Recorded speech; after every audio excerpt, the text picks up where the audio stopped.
সুবহানাল্লাহ।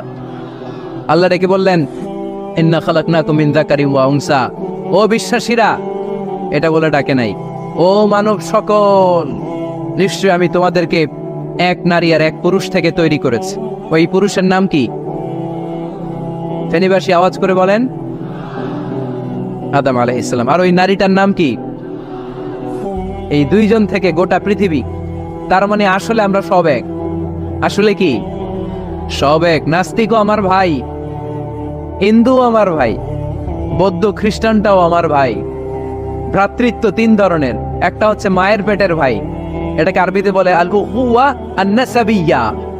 মায়ের পেটের ভাই, উনি আমার মায়ের পেটের ভাই। আরেকটা আছে আল উখুওয়া আদ-দীনিয়া, দ্বীনি ভাই। এই যে আমরা সবাই এখানে একে অপরের কি ভাই? দ্বীনি ভাই। তিন নম্বরে হচ্ছে আল উখুওয়া আল-ইনসানিয়া, মানবতার দিক থেকে ভাই।